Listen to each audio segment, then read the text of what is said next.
Hey everyone, welcome back to PropertyLens Presents. This week we're going to do a little something different. We get a lot of questions from people about the home buying process. And between John and I, we've bought a few houses in our day, and we've seen a lot of houses in our day. So we want to give our opinion on what some of these questions are that pop up in the world of real estate. So John, you ready for this? I am ready for this. For those of you who don't know, I'm Bob Frady. That's John. John Sigmund. We started PropertyLens together. Click the subscribe button if you're into that kind of thing, because we do this content every week, generally. Now, please click the subscribe button. It helps our egos. Yeah, if you do, listen, nothing helps our Come on, us. All right, fine. Hit the subscribe button. Okay, here's the first question, John.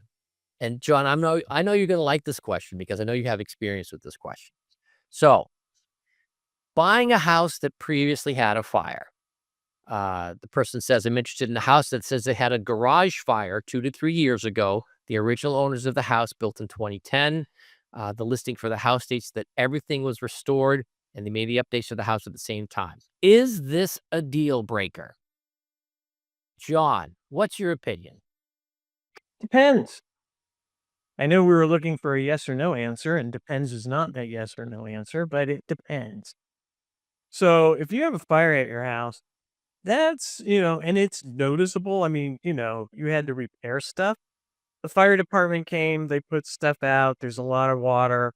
There's all sorts of things associated with a fire.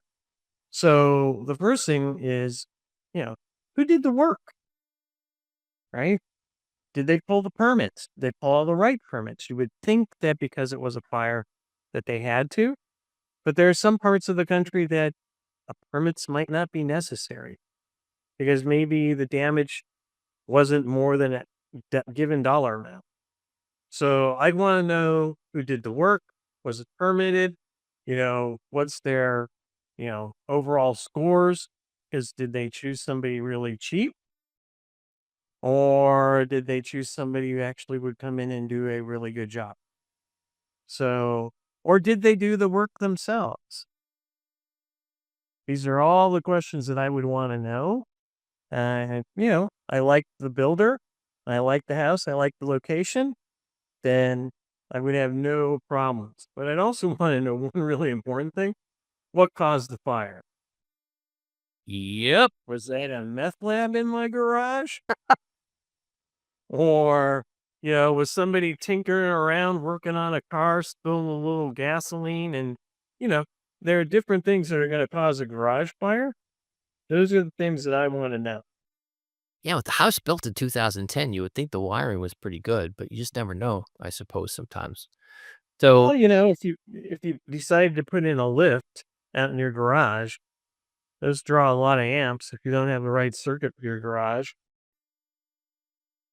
yep. There you go. And the term garage fire is an interesting one because if you just Google garage fire and look at some of the videos, it's like, it might have started in the garage, but it garages sometimes are detached, which is one kind of garage fire.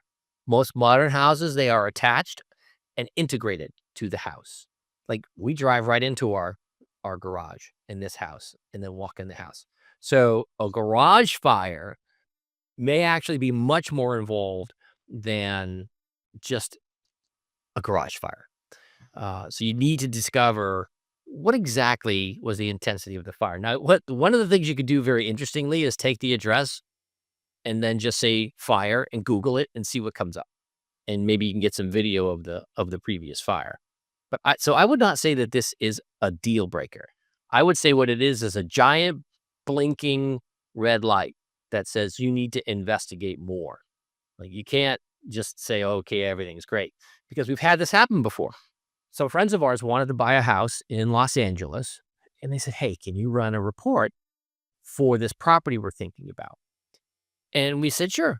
So we did, and we saw that there was a permitted work for fire repair. And then we said, go up and check upstairs. It was a dryer fire. And they go in, and when you move some of the stuff, you could still see the burned boards. So it was repaired, but it was really just covered up. And they said, I don't know what else is going to be in this house, but I don't want to buy it. And they walked from buying the house. So I would say not a deal breaker, but definitely an opportunity to investigate more about the fire. Because it is weird. House in 2010 burning down. Maybe somebody was just, I don't know, maybe they're doing something unsavory in the garage. Who knows? But it's definitely a cause for concern. You agree? Absolutely. Okay, so previous fire, not a deal breaker, but investigate. Okay, here's another question comes in from the world. Can I back out? Is the question. My wife and I signed a contract last month in Texas. We found out we're pregnant. She's wanting to take time off work. Won't allow us to get financing since they're still not 100% approved. Can they back out of the purchase? Is the question. What's your Well, take on that? it's a little bit beyond what we normally stick our nose into. Yeah. And depends upon how the contract was written, what the contingencies are in the contract. But as a buyer, you want to make sure that you've got outs the entire way through the process. So whether, you know, in this case, somebody's taking off work for a while, income shift, financing shift, if you find things with the property that you don't like, all sorts of things along the way, all of the possible contingencies, you want to make sure as many of those things are written in your favor in the initial contract. So can they back out? You can always, they can't force you to buy a house. You may have to pay a penalty depending upon what the contract said, but they can't force you to buy a house. But depending upon how the contract is structured, you should be able to get out of it. Yeah, generally, if you can't afford the house, if you can't get financing, you don't have to buy the house. There's no one holding a a hatchet to you that says buy this house. You have to be able to get financing. So if your situation changes and you can't get financing, then you can walk from the house. But it's a pretty straightforward question. It depends on the state, depends on the contract. This is why you use an agent, because an agent will help you in situations like this and not go solo. Um, but here's a related question. So, um, a buyer bought a house, a seller sold a house, and then the value of everything went up. It just skyrocketed. The neighborhood got hot, but they had to sign a purchase agreement, and they wanted to know, can they get out of this signed purchase agreement because now they think they can get 100K more for the house. John, what's your opinion on that? That one, I think, is a little bit more tricky Yeah, because I know the answer to this question because I've lived the answer to this question. you've signed the contract. Yep. Um, you've agreed to sell at that price. Things got happy. People started jumping up and down, which is great for sellers, bad for buyers. I think you got to go through with the deal, but I don't know for sure. Ding, ding, ding. Well, listen, every state is different. Every situation is different. But generally, once you've signed a purchase and sales agreement, you're committed. It's a legal document. So if they can come up with the money, you got to sell it to them. I know this because I just sold a house where this exact scenario happened, where we agreed to sell the house. Neighborhood values just exploded all around us.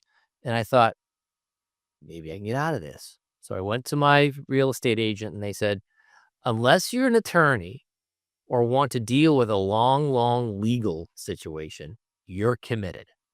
Now, you hope maybe that the buyer can't perform. That's a different story.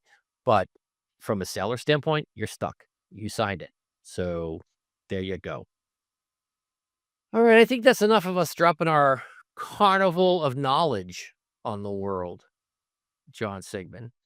Got anything you want to add towards the end there? No, I just think that, the better you are informed as a buyer, the better off you're going to be. And obviously, an informed buyer is also better for the seller. Yep. No surprises. You don't want to buy with surprises. You don't want to buy blind. You want to know before you make an offer exactly what you're getting yourself into. You want a property lens report. www.propertylens.com. All right. For Property Lens, I'm Bob Frady. I'm John Sigmund. Until next time.